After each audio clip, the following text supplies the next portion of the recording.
लक्ष्य, निश्चय, पागलपन और कभी ना हार मानने वाली जिद, इन 4 शब्दों में ही सीमित है मेरी पूरी योद्धा बनने की कहानी। आज आपको 4 चुनिंदा किस्सों से इन 4 शब्दों को न्यायोचित करेंगे, ऐसे कुछ किस्से सुनाने जा रही हूँ। Not failure but low aim is crime, यही बचपन से सुना, सीखा और घर में देखा भी, तो यही बन गया पहला बेसिक प्रिंसिपल। और इस लक्ष्य को साधने के लिए मेरी जर्नी शुरू हुई। मेरे मास्टर्स डिग्री के फ्रेंड्स अब जब मिलते हैं तो कहते हैं कि कॉलेज में सब तुम्हें पागल है, AK-47 है, अपने ही धुन में रहती है, पता नहीं खुद को क्या समझती है। इन शब्दों से ही पूरे कॉलेज में बोला जाता था। ये मुझे अब जाकर पता चला। जानते हैं रीजन? क्योंकि मैंने उन्हें मास्टर्स डिग्री में कहा था कि डिग्री खत्म करते ही मैंने तो अपनी कंसल्टेंसी शुरू करनी है। हंसी की बात ये थी उनके लिए कि मेरे पिताजी खेती करते हैं। उन्हें लगा खेती करने वाले की बेटी जिसे बिजनेस पता नहीं, कॉन्टैक्ट्स कुछ है नहीं, करेगी कैसे ये बिजनेस, बस हवे में इसकी बातें सुनते रहो। बट हमारी जिद भी तो जिद ही थी। 2-3 साल मास्टर्स डिग्री के बाद जॉब किया एंड अपनी कंसल्टेंसी की शुरुआत की। वो इतना डिफिकल्ट शायद नहीं था जितना डिफिकल्ट था एक अनजान शहर में अपने आप को दोबारा स्थापित करना, क्योंकि ये सारी पढ़ाई पुणे में की थी और शादी के बाद मुंबई आ गए। और मुंबई में अब अपने बिजनेस को एस्टैब्लिश करना था। सपनों की नगरी में सपना एस्टैब्लिश करना कितना मुश्किल है ये तो आप जानते ही हैं। एंड जहां पर, जैसे मैंने कहा, अनजान शहर, कोई मुझे नहीं जानता और मैं किसी को भी नहीं जानती, वहां पर शुरू करने की सोची अपने सपनों की जर्नी। मेरे इस जर्नी का हिस्सा बनना चाहते हो तो अब सुनो मेरे पागलपन की कहानी। तो देखो कि ये लड़की कितनी पागल है। सपना नया था, सिटी नई थी, लेकिन सोच तो पुरानी थी। कई सालों से ये सपना देख रहे थे ना कि हमको नई अपनी कंपनी तो डालनी ही है। तो कुछ इस तरीके का शुरुआत किया, गूगल किया, एक एवरेज 50 से 100 कंपनियों को एक महीने में फोन करना शुरू किया, अपने बारे में, अपने काम के बारे में, अपने हिस्ट्री, ज्योग्राफी, हर चीज के बारे में बताना शुरू किया। इसके साथ साथ जैसे ही कोई इवेंट पता चलता कि यहाँ एक बिजनेस इवेंट होने जा रहा है, वो सुबह 7 बजे का हो या रात के 10 बजे का, मैं बैग उठाती और वहां अपने विजिटिंग कार्ड लेकर पहुंच जाती। रात के 10 बजे के इवेंट में अक्सर मेरी जैसी 1 या 2 महिलाएं मिलती, या शायद मैं अकेली, और बाकी सारे men in the room. Nothing surprising, right? Was expected. Problem वो नहीं थी। प्रॉब्लम ये थी कि मैं अकेली वुमेन अगर एस्टैब्लिश करना चाह रही हूं तो लोगों ने चरित्र के साथ साथ नई नई शादीशुदा जिंदगी पर भी सवाल उठाए। अब as everybody says, it's all about choices. या तो मैं उनके साथ में उनसे डर कर घर में बैठ जाती या लड़ झगड़ लेती। आई चोज not to लड़ो झगड़ो फाइट और neither to sit at home. I thought to just confront, क्योंकि उसी वक्त समझ में आ गया था कि ये सवाल तो बहुत बार उठने वाले हैं, तो इन्हें अगर एम्बेरस करना है तो चलो जाकर उनसे बात करते हैं कि प्रॉब्लम क्या है, ये सवाल उठ कहां से रहे हैं, is there anything that I can learn and recorrect? So we choose to confront this gentleman and talk to him. यहां से आगे बढ़े, लेकिन जर्नी वही की वही थी। कोल्ड कॉलिंग करो, इवेंट्स अटेंड करो, लोगों को मिलो, बस ये मेरा मिशन था कि जितने लोगों को मिलूंगी अपना बारे में बताऊंगी, शायद एक ना एक दिन उसी से काम बन जाए। और ये जर्नी चलाते हुए 21 नवंबर 2011 में मैंने मेरा पहला ट्रेनिंग मुंबई में डिलीवर किया, विच मीन्स ये स्ट्रैटेजी वर्कआउट कर गई। To meet people, to attend as number of events, वो आपके काम के हो या नहीं हो। इसी तरीके के पागलपन को देखते हुए, और जैसा कि घर वालों ने सेकंड चीज सिखाई थी कि कर्म किए जा, फल की चिंता ना कर, बस इसी को धोरण बना लिया और इस धोरण के साथ जुड़ गई एक पूरा परिवार।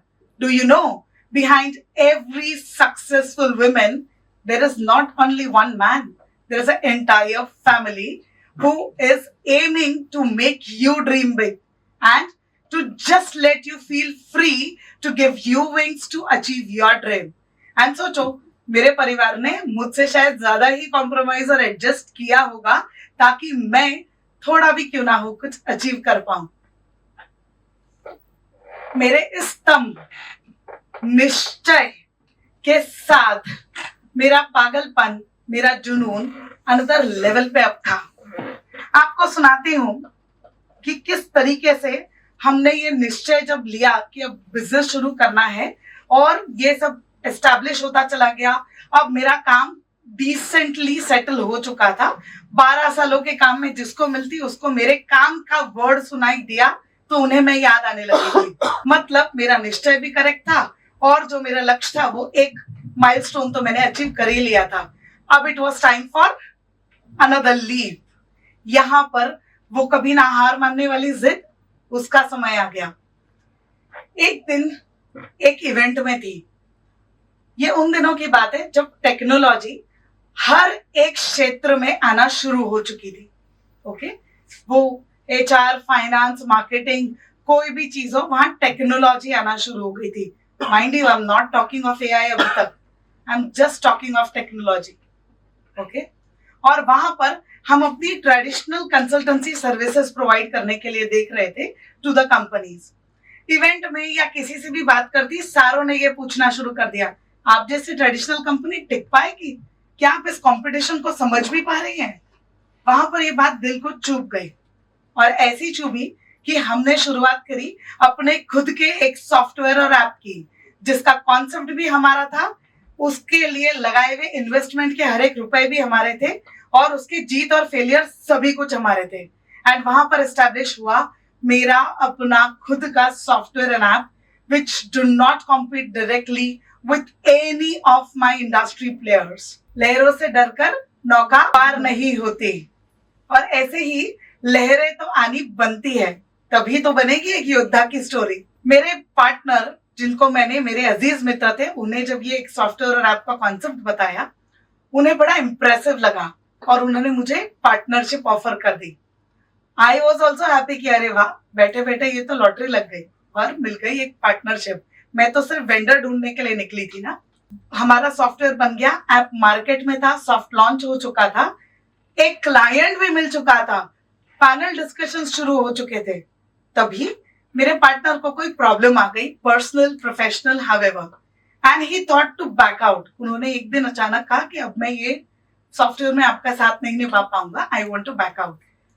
आफ्टर सारे डिस्कशन के बाद में हमने डिसाइड किया ठीक है, इसको बैकआउट करते हैं, पर अगर आपकी कंपेंसेशन, मेहनत की किसी भी कंपेंसेशन आप एक्सपेक्ट करते हैं तो आज ही बताइए, सो दैट मुझे प्रॉपर एक हैंडओवर मिल जाएगा. Make sense, right? That's ethical.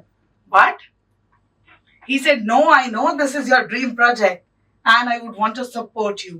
I will give over the entire project to you. I said, great, happy. 2-3 developer vendors ढूंढने के बाद में जब आगे बात फाइनल हुई, एक नया ऐप वेंडर मिल गया और हैंडओवर का असली टाइम आया, तब आई एक अग्रीमेंट जिसमें लिखा था कि मैं जहां जहां इस ऐप को, मेरे एक्स पार्टनर से, कि मैं ये ऐप को जहां जहां पर पिच करूंगा वहां आप नहीं करेंगी, और जब आप 70% मॉडिफाई कर चुकी होंगी इस ऐप को, तब मैं एक आर्बिट्रेटर फाइनलाइज करूंगा जो आपके ऐप के मॉडिफिकेशंस को चेक करेगा और तभी मैं लीगल राइट्स आपको ट्रांसफर करूंगा. तब तक ये ऐप मेरे नाम पे रहेगा, उनके नाम पे. I said fair enough, okay. I didn't wanted to waste my time in hitting all those arguments, क्योंकि समय तो मेरे पास में भी उतना ही है जितना आप सबके पास. या तो मैं उसे यूटिलाइज कर सकती हूँ या लड़ने झगड़ने में अपना इमोशनल हेल्थ भी उसमें बर्बाद कर सकती हूँ. And as I said, that was my dream project. तो हम फिर एक जुनून से दोबारा लग गए वो ऐप को बनाने के लिए, और 1 साल के अंदर अंदर 70% मॉडिफिकेशन के साथ जब वो ऐप शुरू हुआ और मैं उन्हें मैसेज डालने ही वाली थी कि if you want to appoint an arbitrator we are ready to deal with anything, तो याद है बचपन से सभी ने सिखाया था कि सच्चाई की जीत तो होती ही है. Guess what? Same day I get a message from my ex-partner saying ki okay, for some reasons I'm moving out completely from this app and I am transferring the complete legal rights in your name. तो मुझे arbitrator की process से जाना नहीं पड़ा, ना किसी emotional problems से गुजरना पड़ा. And I think I could better utilize the time in completing the dream project. And हम वंस अगेन लग गए मार्केट में नए क्लाइंट ढूंढने के लिए. अब इंक्वायरीज के स्टेज पर थे. एंड्रॉइड पे ऐप आ गया था, एप्पल में घुसना था. एप्पल की मुझे जानकारी उतनी ही है जितनी मुझे डॉक्टरी की जानकारी होगी. एप्पल में घुसने के लिए जो कर सकते थे सब कुछ किया. तो हमारा क्लाउड होस्टिंग एक्सपायर हो गया. उसकी नोटिस उन्होंने भेजी थी, पर मैं जुनूनी सिर्फ बिजनेस लाने में लगी थी, तो मेरा ध्यान उस नोटिस पे गया ही नहीं और मेरा क्लाउड होस्ट एक्सपायर हो गया जिसपे मेरा पूरा ऐप लाइव था. And I was about to crack a deal on the basis of that. 1 month backup रखना ये उन क्लाउड होस्टिंग कंपनियों का प्रोटोकॉल होता है जो उन्होंने फॉलो नहीं किया. I again had a choice. या तो अब उनसे लड़ने बैठ सकती थी या वंस अगेन फाइट बैक कर सकती थी. We just had an argument with them. They said okay, हमने तो डिलीट कर दिया, वी कांट डू एनीथिंग.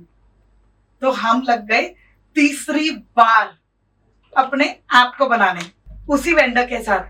और अब की बार जैसे कहा अच्छे लोगों के साथ अच्छा ही होता है, तो अब की बार मेरे उस वेंडर ने भी पूरे शिद्दत से साथ निभाया और कहा I like the concept, I like the spirit.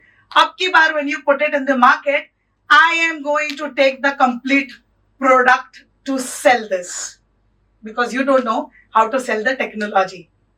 And with that, हम जुनूनी आपको कहना चाहेंगे कि जब भी अपने आप को तकलीफ में पाओ, LNPJ इस फॉर्मूला को जरूर अपना के देखना. What is LNPJ?